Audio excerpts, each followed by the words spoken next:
Welcome to Reread. We're on book 2 of the Force Heretic Trilogy. This one is called Refugee. In this one, Han and Leia and Jaina all go to visit the planet Bakura. It's nice to see Bakura again. We haven't seen it in some time. In fact, this is where at least Jaina meets back up with Melinza. Doesn't meet back up with her, meets her for the first time. But Melinza, last time we saw her, she was the 4-year-old girl who Luke promised would bring her mother home safe when they went during the Corellian Trilogy crisis. And of course, she never came back. Now, I always hated that lack of closure from Roger McBride Allen's trilogy, and I really wish we'd have seen Luke kind of go back to Bakura and explain to her daughter that, hey, I'm sorry, I could not keep my promise. Jedis can't do everything. And that would impact her in the future. Maybe, like it would be like Kill Bill, when she promised one day and swear and get her revenge for her mother. But we see her and she's in a little different light here. Right now, Bakura is about to make a peace treaty with the Pewiks, which are the underling race, the slave race, I should say, of the Sisaruk. And, the Sisaruk have always been a danger to Bakurans. But it looks like the Pewik or whatever have kind of overthrown them, and now they want to make a peace treaty so that if the Sisaruk ever come up against them, then their combined forces can repel them without the New Republic's help. Because it doesn't look like the New Republic's going to be helping anyone now because they're basically defeated. And so the Bakurans and every planet is trying to look out for number one. I get that. And when we see Melinza, she is very critical. She is highly critical. Even though she's supposedly still close to Luke, which I wish we could have heard more about earlier. But either way, though, she is very critical of the New Republic, hates the New Republic. In fact, she makes a great sentence here. She says, when she says that Jaina, the New Republic never changed, they turned their back on us, and Jaina goes, well, we're now the Galactic Alliance. And she says, yes. She accuses them of changing their name because no one likes a loser. And that's so true. The New Republic's been defeated, but now we're the Galactic Alliance, and we're better than ever, and you should join us. And it's a very critical observation that's kind of obvious in a way. And I wonder if is this the author saying, you know what, just because you change your name doesn't impress me.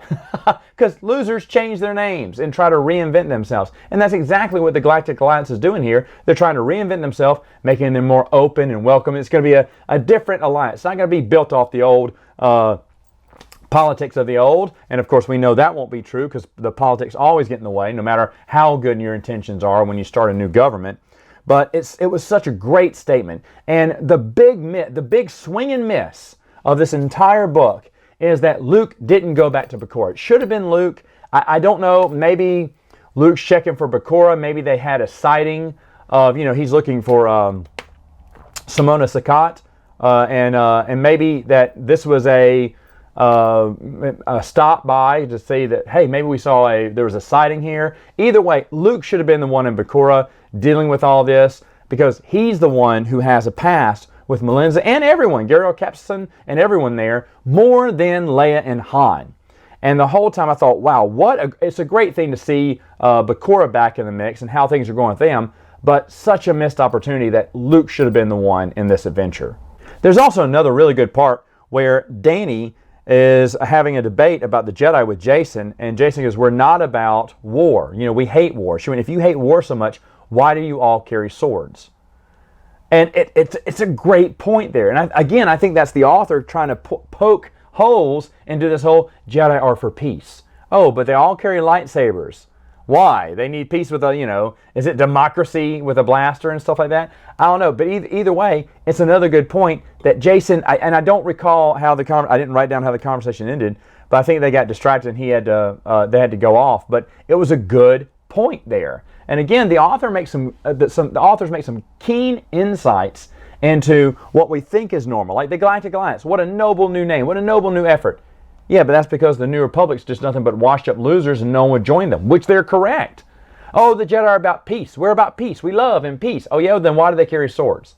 I mean, maybe this is stuff that people were saying online and the authors thought would really be fun to bring into a debate, but the other characters really couldn't answer either one of those questions, and I really enjoyed them. I really enjoyed this. There are some really tired tropes, unfortunately, in this one. Bakura is the whole thing about teaming up with the Pewiks and I can't remember what they call him, the leader of Bakura, is all a fake. He turns out to be a replica droid whose essence was transferred by the Sisaruk in exchange to deceive the whole planet and enslave them all. Now, for maybe other people, they promise eternal life, because as he's in this droid, he will live for hundreds of years, maybe thousands of years, you know? And so that's what the president, I can't think of his name right now, the High Protector or whatever, that's what he wanted, was immortality, and that's what the Sisaruk was giving him. And he had a very realistic, you know, human replica droid that fooled a lot of people. And at the end, they find this out. And the Sisaruk come to invade. And it's really good, but at the same time, when I'm just going to call him the president because I can't remember his name, his official title right now, but when he has Jaina and her friends captured, and, you know, he's waiting for some big thing to happen, he basically just tells them the plot. He tells them the plot, like, yes, I planted off a bomb, so it'll go off and destroy a lot of the people. No, someone else does. It's not the president. It's someone else.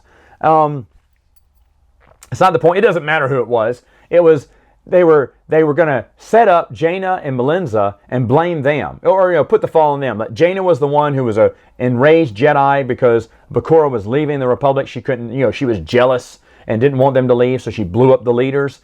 And Melinza was going to be the hero that stopped Jaina, but tragically died, you know, and he was going to kill them both. Okay, then why don't you kill them both right now? That question is never asked nor answered, and he just basically gives away, he's just reading the subplot and just telling everyone. It's like the end of a Scooby-Doo, you know. Why is the guy that want to confess everything right there, right then? I don't know, because it's a cartoon, and this kind of read like a cartoon. And in fact, when the everything goes sideways and Jane and Melinza get the upper hand and Tahiri's there with them too, and he goes, "Where's the bomb?" And they go, "Well, we'll tell you, but it's not like you can do anything about it."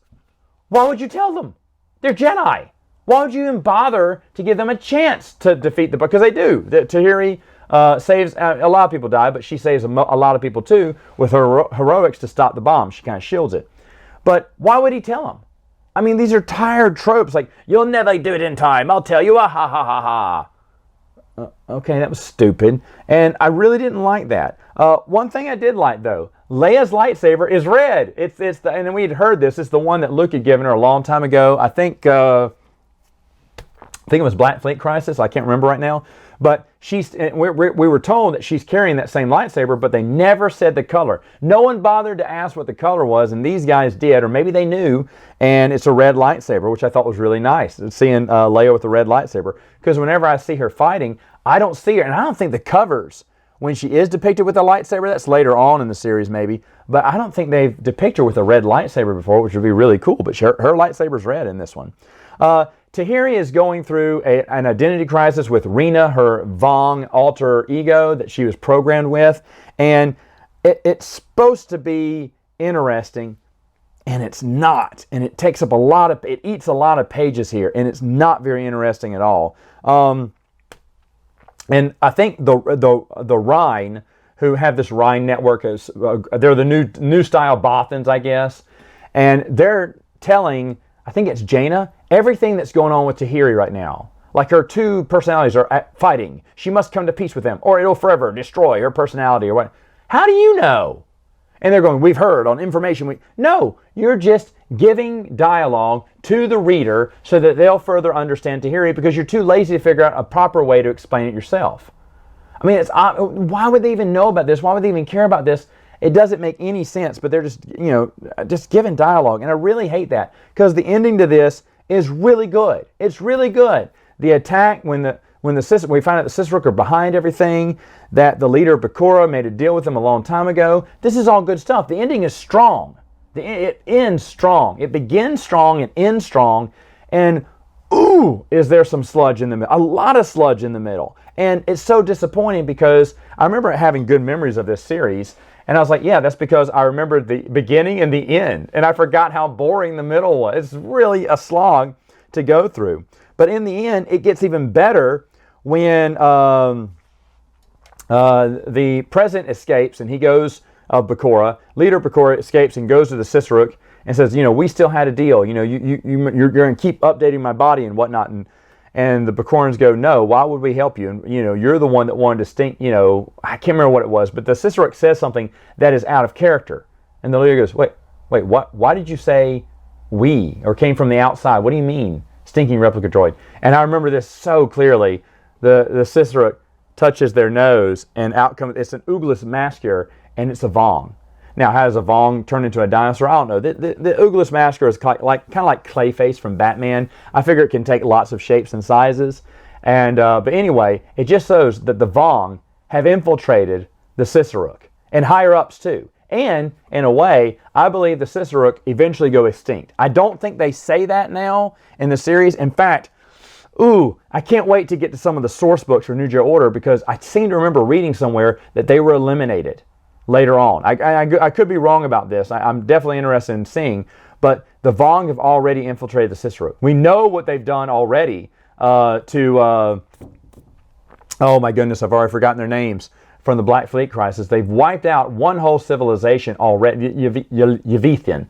You know, they've wiped them out. So now they're going to wipe out another potential threat called the Sisera. And I love it. I love it. It's such a strong ending. That's such an awesome ending. I remember you want to drop the book. You're like, oh my goodness, the Vong are everywhere. And it's so good. And that he was a human replica droid the whole time. That's blowing your mind. All these great revelations. And they did a great job making you forget how really dull the middle section of this story was. But that's okay, because I'm ready to go on to book number 3 next time.